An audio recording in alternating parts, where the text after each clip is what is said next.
All I'm offering is the truth, nothing more. Friends, this is a lecture on the 12 powers within you. Sometimes they're referred to as the 12 signs of the zodiac, the 12 sons of Jacob, the 12 months of the year, the 12 hours in the day, the 12 powers of Hercules, the 12 tribes of Israel, the 12 gates of heavenly Jerusalem, the 12 pillars of the temple of Heliopolis, the 12 stars of Janus, the 12 shields of Mars, the 12 mansions of the moon, and the 12 apostles symbolize and portray the 12 powers of man, or the elements of consciousness. The zodiac means the holy belt of animals within you. In other words, infinity, or the 12 powers. These powers must be disciplined and purified before you become illumined, before you become the God-man walking there. The 12 sons of Jacob represent the 12 disciples also.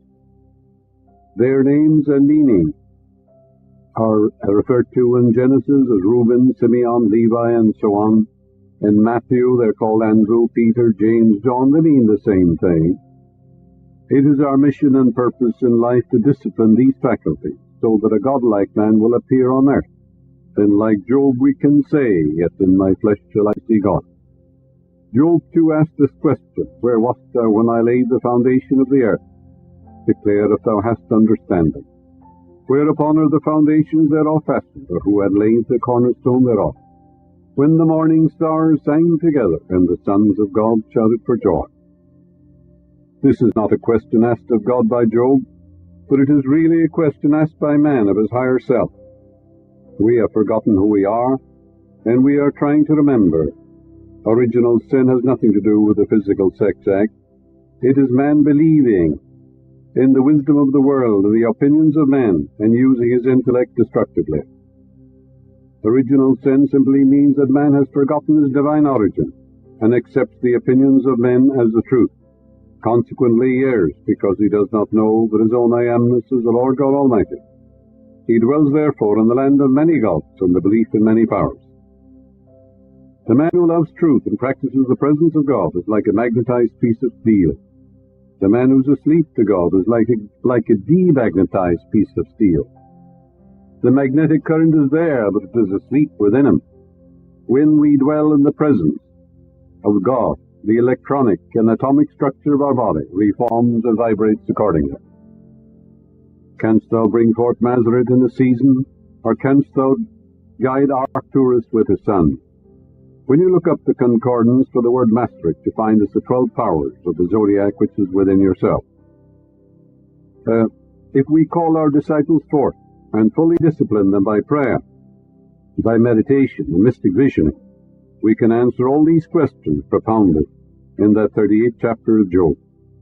When man is completely purified consciously and subconsciously, the distillate brought forth is the illumined man, called the God consciousness, or cosmic consciousness. Let each one determine for himself if he's calling forth these faculties. Andrew, or Reuben, in Genesis called Reuben, which means to behold the sun. The sun means the presence of God in you. Andrew is perception, perceiving the presence of God within you, or the truth of being. Andrew, therefore, means spiritual perception, is the first faculty of man.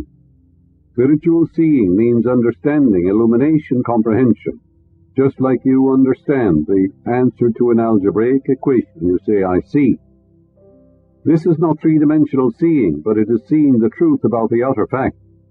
If you put a stick in a pond or a lake or a river, it seems to be bent. It isn't. It's an optical illusion. If you saw, for example, if you saw the two tracks in a railroad, they seem to come together. They don't. They're parallel. Therefore, that would be seeing the truth about the thing. The spiritual person sees the law of cause and effect operating everywhere, and he knows there is a subjective pattern behind all manifestation in his body and affairs. He knows the realization of his desire is the truth that sets him free. When you begin to see spiritually, you see peace where discord is, love where hatred is, joy where sadness is, light where darkness is, and life where so-called death is. You see the presence of God where confusion is. We look at the atmosphere and we say that there is nothing there, yet it is teeming with life. We look into the heavens and we see stars, But when we look through a telescope, we see countless stars not discerned by the naked eye. Which is right, the telescope or the eye? Many think the sun rises in the east and sets in the west, but spiritual seeing or understanding knows that this is untrue. If someone is sick in your family, how do you see them? If you see them unwell, you're not disciplining Andrew. Your spiritual perception or knowing must be perfect vision of health and happiness. If your mother is sick, see her home. She's happy, joyous, and free, bubbling over with enthusiasm. You're seeing the truth about her. Do you resist, resent, or fight conditions in your home or office? If you do, you're not calling Andrew to discipleship. If you detach yourself from the problem and focus on the solution or the way out, realizing an almighty power is backing you up, you're on the way to mastering this power. Peter is the second disciple or faculty of the mind. All these faculties, remember, are within you. And the zodiac is within you. 12 sons of Jacob are within you.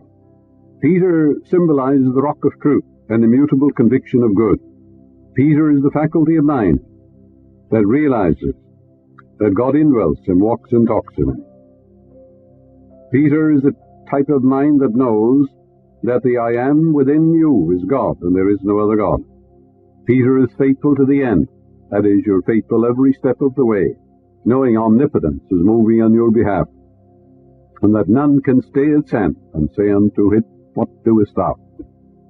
Do you say to your ideal or desire, murmuring in your heart, that I am too old, I do not have enough money, I do not know the right people?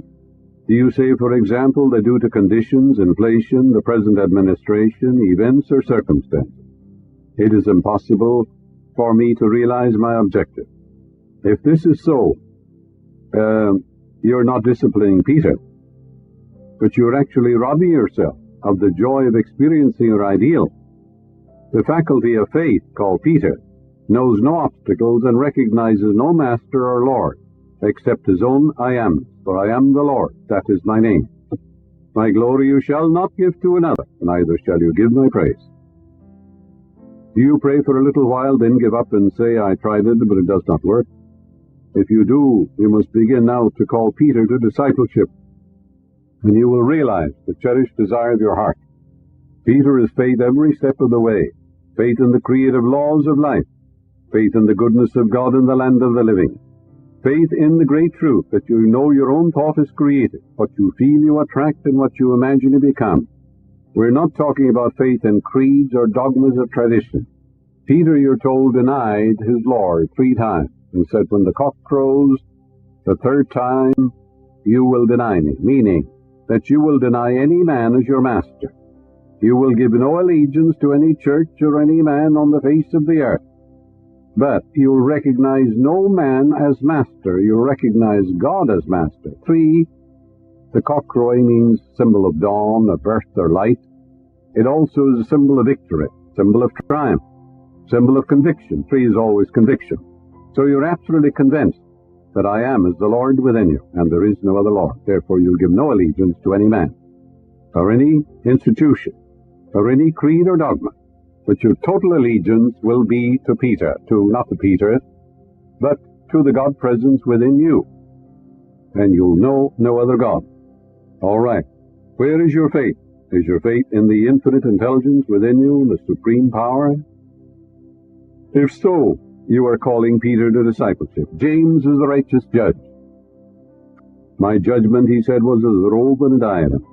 This means when we begin to discipline the faculty called James, we decree wholeness, completeness, and perfection.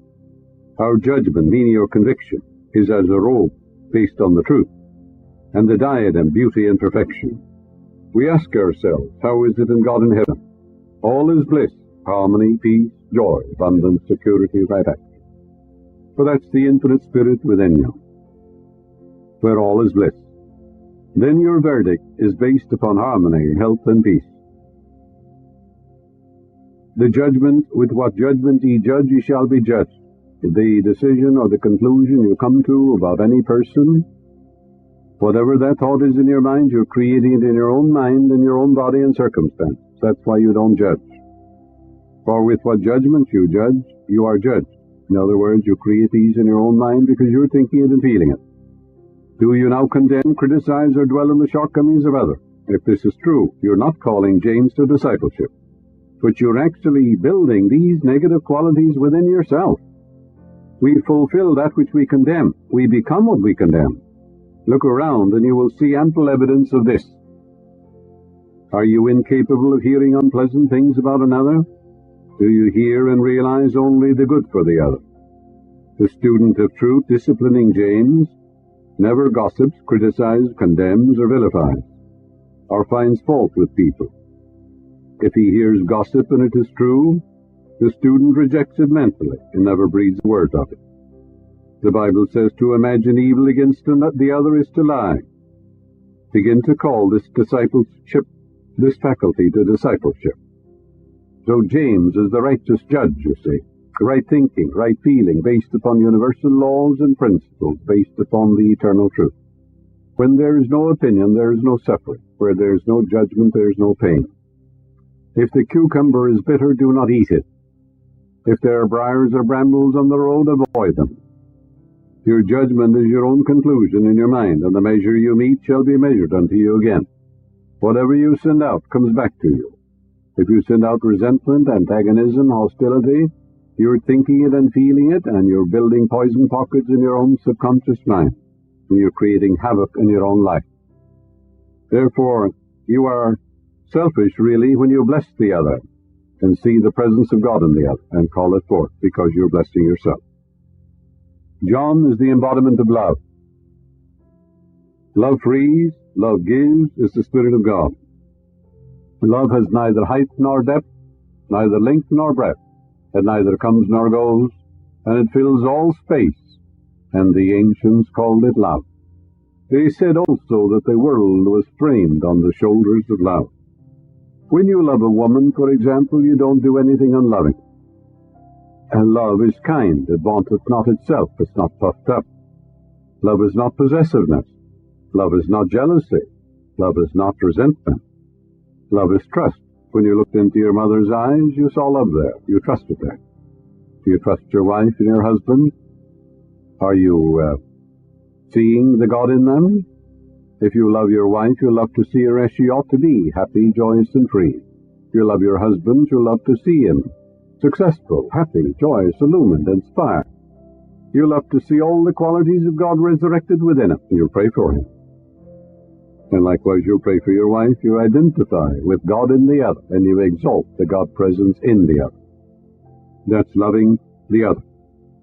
We know that all things work together for good to them that love God. Love God means give your allegiance, loyalty, devotion to the one presence and the one power, the living Spirit within you. The minute you give allegiance to sticks or stones, or any created thing, or you put some man on a pedestal, or you worship the stars or the sun or the moon, or any created thing, that moment you cease to love God because you're no longer loyal to the one presence and power. For love is loyalty. I am God, and there is no God beside me, and from the rising of the sun to the setting of the same, there is none else. Therefore you do not give power to any created thing. The man who loves God does not give power to the phenomenalistic world. He does not give power to a created thing. He gives power to the Creator. All right, are you giving all allegiance, devotion, and loyalty and recognition to the one presence, the living Spirit within you? Are you giving power to others to disturb you? Are you giving power to the weather? If someone sneezes, do you give power to the germs or something? If so, you're not loving John, or you're not loving that particular faculty within you. God and good, you see, are identical and synonymous in all sacred scriptures.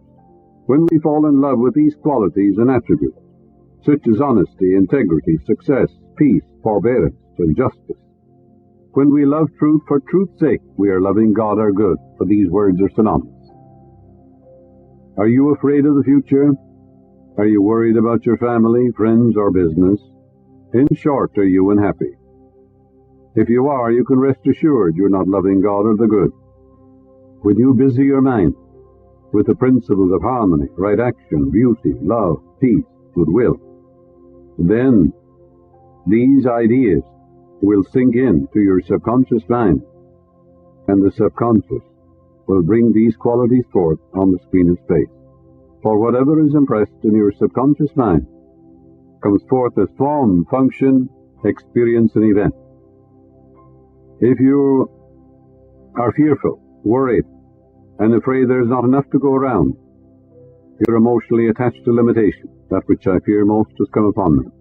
Are you afraid of failure? If you have this fear, you will bring about failure. Do we hold a grudge against any living being? If so, we're not calling John to discipleship, for John is love. If this is true, we're not controlling John, we're not calling that faculty to discipleship, because when we discipline these faculties, they will work wonders in our lives. They will become our servants. But if they're undisciplined, we're like an unruly mob. In order to bring John to discipleship, you must forgive the other. You must forgive yourself for harboring negative, destructive thoughts. Otherwise, there is no love in our hearts. Love the other by rejoicing that the person you say wronged you or cheated you. Rejoice that he's living joyously and happily, that the light of God is shining. Claim that the law of God is working for him, through him, and all around him, and that peace fills his mind, body, and affairs. Radiate love, peace, and goodwill to him. Wish for him all the blessings of life. And when you do that, you realize then love is the fulfilling of the law, for love is goodwill. It's an outreaching of the heart. You have to love the other. You don't have to like him. You don't have to invite him into your home, associate with him, but you do have to love him in the sense that you wish for him health, happiness, and peace, and all the blessings of life. That's very simple. When you do that, you're selfish too, because you're blessing yourself, because you're thinking of these things and you're meditating on them, and you're creating these qualities in your own mind, body, and circumstance. Can you rejoice in hearing good news about the so-called enemy? If you cannot, you're not in charge of this faculty. If you have failed to embody your ideal, you're not disciplining John, for John is emotional attachment. You know, you can fall in love with music, harmony, electronics. Einstein said he fell in love with the principle of mathematics. It revealed all his secrets to him. And Edison fell in love with the principle of electricity. It revealed countless inventions to him. He said he picked them up out of the air. Out of the air means from the spirit within him. Remember now, love frees, love gives, is the Spirit of God. Love is not emotional blackmail, you know. And if you're clocking your husband when he comes home with your wife, there's no love in that home. That's all right in a factory where you clock in at 9 o'clock in the morning. But that doesn't belong in any home where love reigns supreme. And there is no love without discipline, no discipline without love. So if you love your children, you'll discipline them. And you'll see that they conform to the golden rule in the law of love. For there is no love without discipline. Actually, there's no love without wisdom either. Wisdom is an awareness of the presence and power of God, where you bring forth these great eternal truths of God in your mind, in your body, and in your circumstance. Philip means, metaphysically, a lover of horses. A trainer of horses is firm but kind. He does not beat the horse, yet he lets the horse know that he is master. The trainer is persistent. He has that quality which so many people lack, that is, stick-to-itiveness, determination, persevering to the end. He who perseveres to the end shall be saved, meaning the solution shall come to the man who steadfastly gives his attention, devotion, and loyalty to his idea, his dream, his aspiration. He refuses to take no for an answer. A trainer of a horse, you see, is disciplined. He's firm, as I said, but kind. He throws the horse down, ties his legs with a rope. He talks to the horse, and he lets the horse know that he's the master. He says to the horse, you'll obey me, I'm going to ride you, you're going to become docile and calm, you're going to become my servant. You see, the horse is subjective, and the subjective mind is subject to the conscious mind. The conscious mind controls the subconscious. This is why man has dominion over animals. This is why he can, for example, hypnotize tigers. and the tigers are all hypnotized, and then the girls go into the cage, and everybody wonders. It's because the tigers are all in a subjective state, they're in a trance state, because the trainer hypnotized them and said, you'll obey, you're relaxed, you're at ease, and so on. So after a while, the horse realizes that man is his master, because he can throw him down, tie him up, and eventually the horse says, you know, that man is my master. Then the man jumps on his back, and docilely, in a docile way, he drives the horse down the road. The same thing applies to all animals. This is why man has control. This is why he can train a tiger, or a lion, or a wolf, and so on, to do tricks, because the subjective is amenable to suggestion. Philip, therefore, is the faculty of mind within us that enables us to use the power we have through love. Thus we conquer any situation. At a rodeo, or rodeo some people call it, you see a horse which is unbridled and untamed. No one can stay on him longer than a few seconds. This is the way with many people. They contemplate a new idea. They become enthused about it. A delightful mood is engendered. However, someone may sway them, or they may hear some unpleasant news which throw them off the horse. For example, a girl was contemplating a beautiful trip to Italy. She had planned to visit some relatives near Rome. She told some of her girlfriends and others about it, and they said, don't go to Italy, they hate Americans there, the students are burning the flag and all this sort of thing, the food is terrible, and the hotels, they hate you, and the money situation is very bad, and all this sort of thing. She listened to all this talk and cancelled the trip. You know, she listened to these girls saying how awful conditions were, that there was no possibility of swimming there, the water was polluted, and the prices were outrageous and all. Later, some of her friends went to Italy, and they had the time of their life. Since she had contemplated, you see, a delightful trip, undoubtedly she would have had a wonderful trip. She lived in the joyous expectancy of it, as within, so without. A wonderful trip was in store for her, but she permitted the negative suggestions of others to throw her off the lovely horse that she was riding. Let us ride the mood to Jerusalem, which means let us sustain it, and we will reach the city of peace within ourselves. In other words, it is the sustained mood that creates. You have to be faithful every step of the way to the end.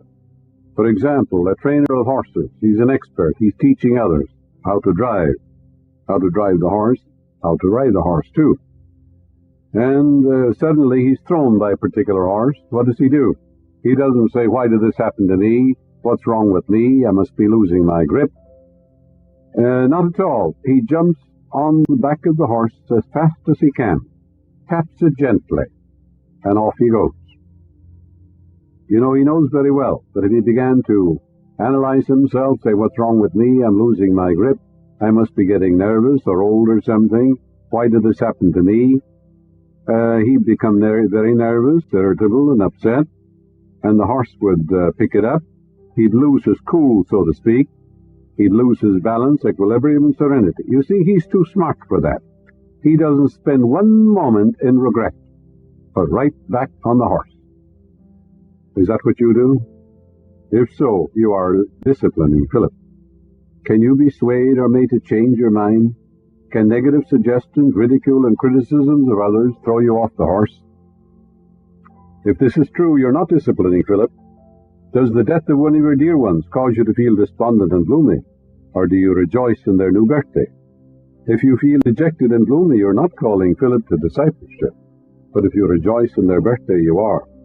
Bartholomew means, according to the concordance, son of the furrow, or son of the plough, that is, prepared for seed. Metaphysically, it represents imagination. Imagination separates man from man, the beacon light in the world of darkness. Scientists, engineers, and astrophysicists, government and art and science are all looking for men with imagination. The whole world says it can't be done. The man with imagination says it is done. This faculty of the imagination has the power to cast every idea that man can conceive onto the screen of space in substance and form. The disciplined imagination, the furrowed land or son of the furrowed, is capable of picturing only lovely states and delightful moods. Imagination and faith are the two pillars, Jachin and Boaz, that lead to the Holy of Holies within yourself. We call Bartholomew to discipleship when we imagine the reality of the fulfilled desire. Whatever you imagine and feel to be true, your subconscious will accept and bring it to pass as form, function, experience, and events. If you are told of some evil prediction, it frightens you, and you begin to imagine and conjure evil. You have not called forth this power. Do not imagine evil for another or for yourself. Do you imagine that your son will fail in his examination, or that something bad will happen to members of your family? If you have these negative patterns, you're failing to call this great faculty to discipleship. For imagination is the workshop of God. Imagine what is lovely, beautiful, and of good report. Imagine you're a tremendous success. Imagine you now are doing what you love to do, divinely happy and divinely prosperous. The great singer, imagine she's before a wonderful audience, and that the majestic cadences of God are coming forth through her. She imagines loved ones congratulating her. She sees the audience, and she gets the thrill and the joy of seeing a light in their eye, and of listening to the applause and all that. She does all that in her mind, and it sinks into the subconscious mind. And then the nature of the subconscious is compulsion. She's compelled to become the great singer, or the great dancer, as the case may be. Yes, imagine what is lovely and of good report. Your little boy perhaps is at school. What do you imagine about him? Do you think the truck has run over him? Or that he's fallen in the pond, or he's going to get sick, or the flu or something? No. You realize where he is, God is. The love of God surrounds him and folds him and enwraps him. You're the mother, let us say, and you close your eyes during the day, and the little boy comes home, and he tells you, Mother, the teacher praised me today. Look at the wonderful marks I received. You're imagining what is lovely and of good report, and that's exactly what the boy will do, because you're calling things that be not as though they were, and the unseen become seen. Because what you imagine, the other telling you, and as you feel the wonders of it all, and as you rejoice in it, you are actually calling forth the God in him, because the boy is born to win, to succeed. Therefore imagine whatsoever things are true, lovely, noble, and godlike. Dwell on these things. For example, if you're married, imagine your husband is coming home telling you what you long to hear, that he's found a wonderful promotion, that he's been promoted, that he's found a wonderful job, as the case may be. He's telling you the things you want to hear, how wonderful the day was, and how wonderful you are, and how much he loves you. And then see the light in his eye, see the smile, hear the tonal qualities of his voice, and feel the divine embrace. Feel the naturalness, the tangibility, the wonders of it all. Make it real. For imagination is called the workshop of God. And I'd like to reiterate that imagination separates man from man. It is a beacon light in a world of darkness.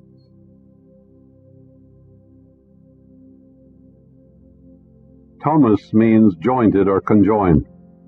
In the undisciplined state, it represents the double-minded man, unstable in all his ways.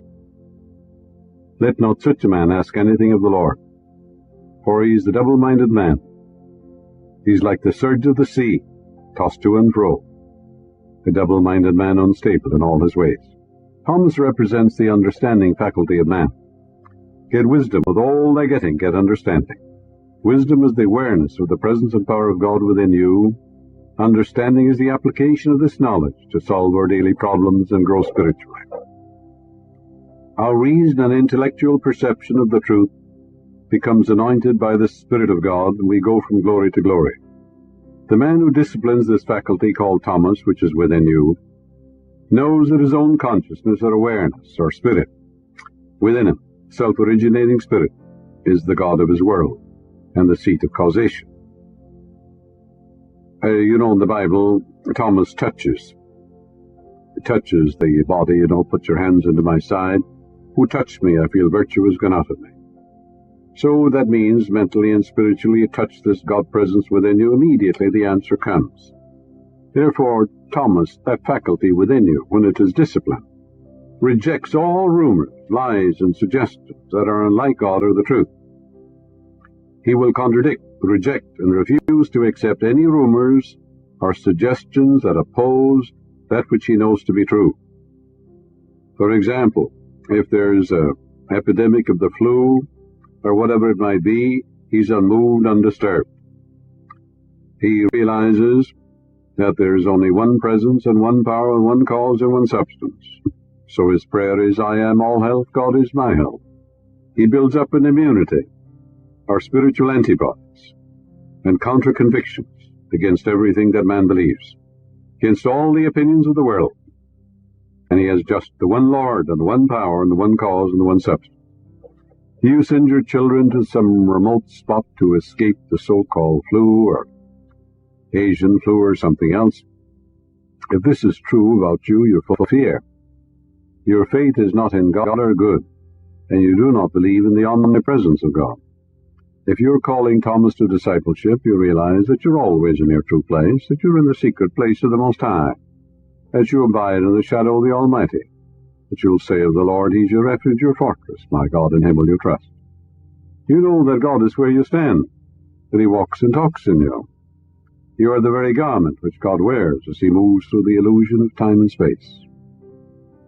You discipline Thomas when you touch reality, and you know that God is the only presence, power, cause, and substance. Therefore, a plague could be sweeping the city, and you would be completely unmoved and undisturbed because you realize you are sealed in God and nothing could touch you. And that would be a wonderful attitude of mind to develop. Matthew means the gift of Jehovah. It means your desire. And God speaks to man through the medium of desire. If, for example, you're sick, you desire health. If you're hungry, you want food. And if you're in prison, you want freedom. If you're thirsty, you want water. Realization of your desire, of course, would be your savior. It would be the solution to your problem. God speaks to you, therefore, through desire, and there's a desire in you as you listen to this. The Spirit within you, the life principle saying to you, come on up higher, I have need of you. Therefore, if you're beginning to discipline Matthew, you will say, well, God gave me this desire. This desire is good and very good. And the same living Spirit Almighty which gave me this desire will reveal the perfect plan for its unfoldment in divine order through divine love. Therefore you will take this desire of yours and you'll animate it, sustain it, exalt it, lift it up in your mind, marshal all the reasons why you can accomplish, why you can achieve it. You don't discuss it with others. Go tell no man, show John. You don't discuss your prayer life, your dreams, your aspirations, your plans, your purposes with others. When you do, many times they throw cold water on them, and sometimes they tell you all the reasons why you can't achieve. So tell them nothing. Prayer is a silent communion, a dialogue with your higher self. It's a secret commitment whereby you dwell on the reality of your desire and you realize the power of the Almighty is moving in your behalf, and that the desire will come to pass in divine order through divine love, just the same as you put a seed in the ground. The seed undergoes dissolution, bequeathing its energy to another form of itself. Likewise, as you envelop your desire with faith and confidence, knowing there's an almighty power will bring it to pass, that desire will be deposited in your subconscious mind. It will die as a desire and come forth as the joy of the answered prayer. Do you say, I am too old, I lack the intelligence, it is too late now, I have no chance? Do you accept the verdict of the doctor or the mass mind belief? Or do you go within and say, like Mary of old, my soul doth magnify the Lord? You magnify the possibility of giving birth to your idea, dream, or aspiration. Go within in the silence and magnify the possibility of realizing that desire. Nourish it, sustain it, exalt it, love it, woo it, and gradually as you walk with it, realizing that the Almighty Power is backing you up, gradually, you're conditioning your mind and it will sink into your subconscious, where it will die. And when it dies, and then comes, as I said, the joy of the answered prayer. When you reject your desire, the gift of God, which would bless you in the world, you're not calling Matthew to discipleship. For the desire that you now have to be the great artist, the great singer, or the great pianist, as the case may be, well, you can rest assured that the desire that lingers is the true desire. And also, if you have an intense desire to sing or to play music or the piano, as the case may be, that means that the talent is there. When the talent is there, the way is there. You see, you can make a seed grow. The oak is already in the acorn, but you have to deposit it in the soil. And the archetype or the pattern is already there. So it dies in the soil, attracts everything it needs for its unfoldment. Likewise, you know when you've turned your request over to the deeper mind. Because when you've turned it over to your subconscious, full of wisdom and intelligence, that has the know-how of accomplishment, you're at peace. You're no longer anxious or worried. You're not saying how, when, and where, or how long, O Lord, how long. If you do, you're not disciplining Matthew. For Matthew trusts the God presence, like you delegate an assignment to an officer in the company. If you're a good executive, you do not meddle with the pie you ask the other man to make, do you? You trust the other man. You give him an assignment. He's capable. He's competent. Likewise, your subjective mind is coextensive with all wisdom and all intelligence, and whatever you impress on that subconscious mind, it will move heaven and earth to bring to pass, for all the wisdom of the infinite are within you. James the Less signifies the faculty of order, a tidy mind. Order is heaven's first law. When you are at peace in your mind, when you find peace in your home, in your business, and the rest of your affairs, then you're calling that faculty to discipleship. James the Less is also called discernment or discrimination. It is also means clairvoyance, clairaudience, perceiving the truth about anything. Quinby, the father of metaphysics in America, the greatest healer America's ever known, had this quality of discernment highly developed. He was able to diagnose and interpret all of the causes behind the ailments or maladies of his patients. His patients didn't have to tell him anything. He saw the cause of their sickness, whether it was consumption or cancer or tuberculosis or whatever it might be, or blindness or insanity. He told them where their pains and aches were and the mental patterns behind them. Over 60% of his patients were sick because of religious beliefs. A punitive God, the belief in a hell, damnation, and that they were sinners, and so on.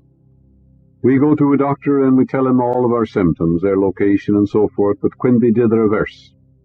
He told the patient the cause of his malady and where it was. They marveled at this great capacity. He simply tuned in on their subconscious minds and subjectively saw their mental patterns. His explanation was the cure. Quinby was clairvoyant. When this clairvoyant faculty is fully developed, one sees the divinity behind the form, the truth behind the mask. He contemplates reality and sees the presence of God everywhere. How did Quinby become clairvoyant? Well, by discarding all the theological beliefs that he was taught when he was young. He rejected all the opinions of men, and he recognized that there was only one presence and power within himself. And when he died to all the false beliefs of the world, he became clairvoyant. And the good book to read is Psychic Perception, one of my recent books dealing with extrasensory perception. It tells you how to develop these faculties. Do you blame the government, external conditions, family, employers, or conditions for any problems or limitation you may be experiencing? It is easy to blame others. Are you capable of interpreting that which you see? Do you judge according to appearances? Objective appearance is not always true. Call James the Less to discipleship. Let your judgment be as the noonday. Noon casts no shadow. I stand on my shadow. Therefore nothing comes in my way to deflect me from judging righteously. No shadow must cross your path. The world of confusion shall be rejected. Your judgment shall be righteousness, which is wholeness and perfection, perfect God, perfect man, and perfect being. So your judgment is based upon what's true of God, just like an engineer. How does he base his judgment? On the laws of stress and strain, pressure, and the principle of mathematics. Therefore he can tell you that a train weighing so many tons can pass over this particular bridge. It's all computed mathematically, all done scientifically.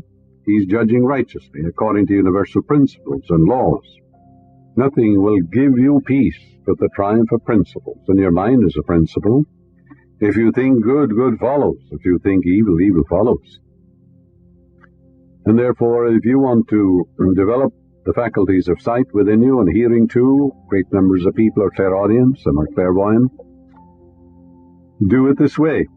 Say to yourself, I see the truth, I love the truth, I know the truth, I rejoice in the truth. By day and by night, I am seeing more and more of God's truth, spiritually, mentally, materially, in every single way. And that spirit of truth leads me to all truth. Realize also that you're illumined from an eye. The Spirit of Almighty God moves in the waters of your mind. That all your faculties are illuminated from on high. That the light of God shines in all the dark places in your mind. For they that dwelt in darkness have seen a great light. They that dwelt in the valley of the shadow, upon them hath the light shined. So the wisdom of God anoints your intellect. It's a lamp unto your feet, it's a light upon your path. So you're seeing more and more of God's truth every moment of the day. You see the divinity behind the form and the truth behind the mask. And then you are disciplining James the Less. Intuitively you will perceive the great truths of God without any conscious process of reason. Thaddeus means of the heart, warm-hearted, and praise. Thaddeus represents the exalted mood, the happy, joyous state. I, if I be lifted up from the earth, will draw all men unto me. If you take that idea that you have and lift it up to the point of acceptance or conviction in your own mind, the manifestation will come to you. It will appear on the screen of space. For anything that you completely accept in your mind will come to pass. This is the attitude of the mind of the man who is disciplining Thaddeus. It means praise, exaltation. The Bible says, come into his presence singing, come into his courts with praise, be thankful unto him, and bless his name. It's a quality sadly lacking in the minds of millions of people. Do you praise your boy for a job well done? Do you praise your assistant or associate for some marvelous constructive work? Well, it'd be a wonderful thing to do. Do you praise the waitress for the excellent service she gave you? Yes, exalt God in the midst of the other person. If you have a little boy or a little girl, yes, you can exalt God in the midst of the child. For example, you can say, the little girl may be at school, but you can say, the wisdom of God anoints my girl's mind. She's growing in grace and wisdom, truth, and beauty. The love of God wells up within her. The peace of God floods her mind. She's illumined from an eye. If you have a little boy, you can realize infinite intelligence is within him, guiding, directing him, revealing to him his hidden talents, showing him the way he should go. Realizing the love, the light, and the glory of the infinite animate and sustain him, and strengthen him. And that he is God's son, expressing more and more of God every day. All right. You're praising or exalting and lifting up the God in the boy. and he will become to you what you conceive him to be. He will fulfill your conviction of him. Never have I seen the righteous forsaken. The righteous are those who think right, feel right, act right, and who use the law in the right way. We lift others up by rejoicing that they're now possessing and expressing all that we long to see them express. You can praise the flowers in the flower pot that's known for hundreds and thousands of years, and they will grow luxuriously and beautifully. Ask the little geranium plant to bend over and kiss you, it will.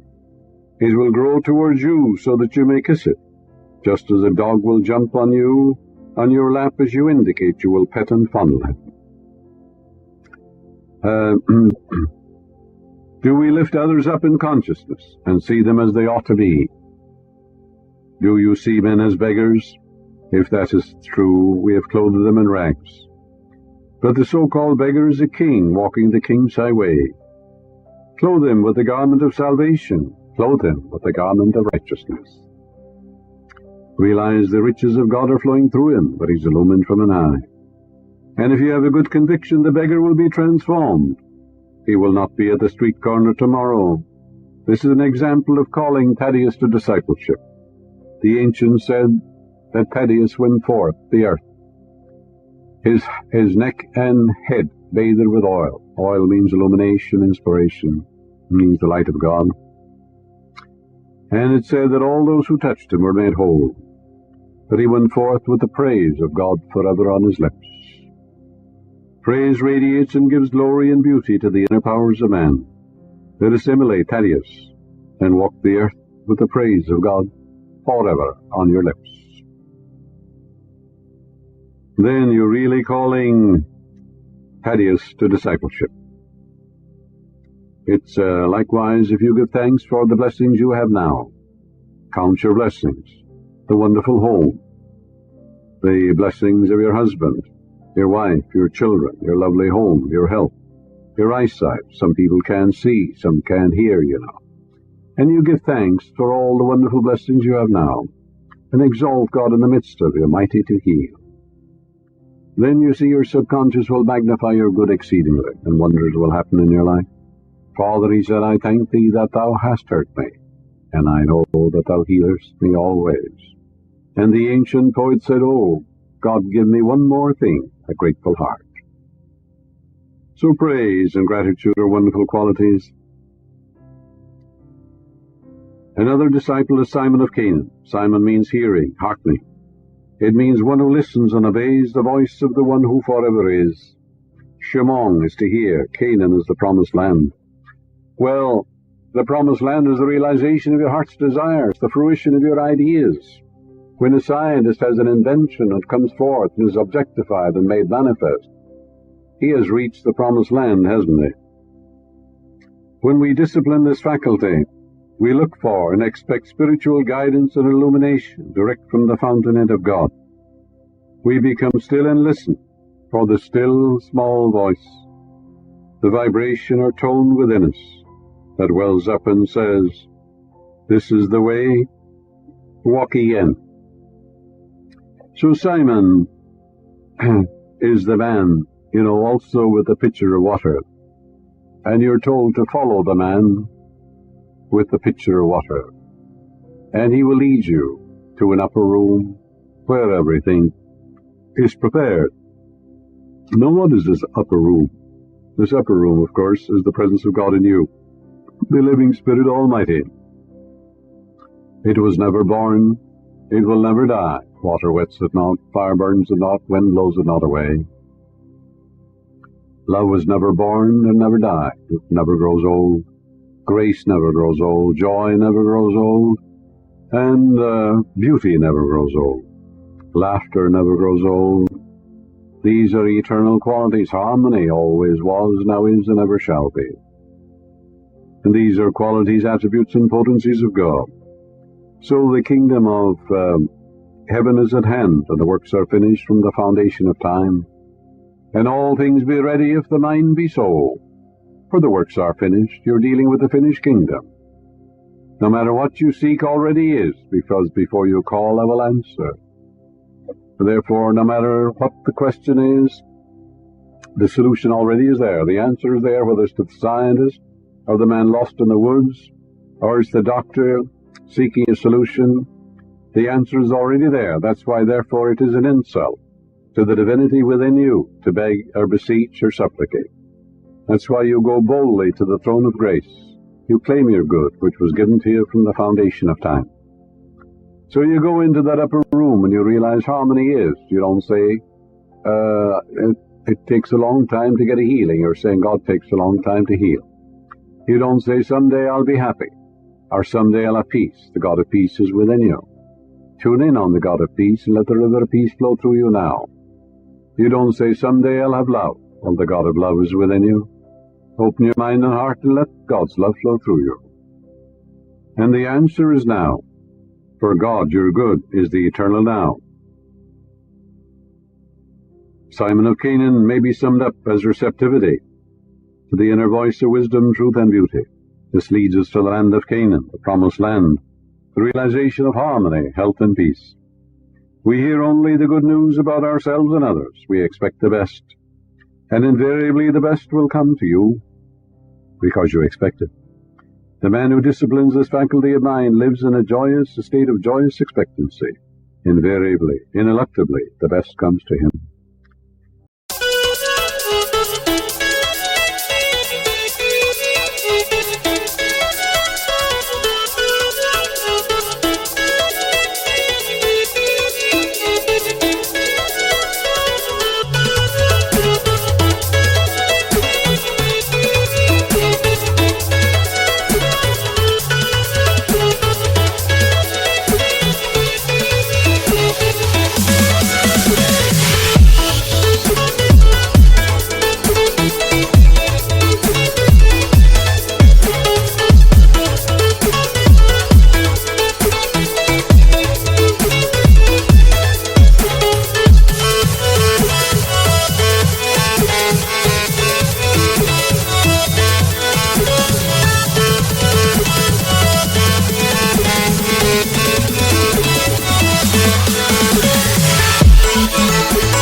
The word of God goes before such a man as a pillar of a cloud to lead them in the way, and by night in a pillar of fire to give them light to go by day and by night. Do you now gossip, dissect others, criticize them, and indulge in backbiting? These negative qualities prevent you from controlling and disciplining this important faculty of mind. Do you hear and feel only the best for others? If you can, turn not aside and faint not, and this presence and power will lead you to a land of plenty, flowing with the milk of life eternal and the honey of unblemished wisdom. And the pillar of cloud will lead you on the way, and by night in the pillar of fire. As the ancients, took a brazier, that's a metallic instrument where you put coke or coal in, and when they wandered away, the stragglers, when they walked in the desert, some of them got lost, and therefore they would see the smoke during the day, and of course they would follow where the smoke was, and then at night the sparks would fly upwards, and even though they were lost, they would see the sparks and they would go where the sparks were. But also that has an inner meaning. The cloud by day, the cloud, becomes saturated and falls as rain. I'll rain blessings from heaven for you. It means walk in the consciousness of God's presence, the love of God surrounding you, and enfold and enwrap you. And divine love going before you. That's the pillar of cloud. Pillar is a fixed conviction of God's presence. And that leads you on the way. For divine love goes before you, making straight, joyous, and glorious your way. And the night, yes, you may be sound asleep upon the bed, but God makes himself known in a vision and will speak to a man in a dream. Judas means limitation, the sense of need, desire, or the irredeemed life force. It has nothing to do with a man. It's not a man at all. We're all born with Judas, because Judas means limitation. That's the only way you can develop and discover yourself. You must have...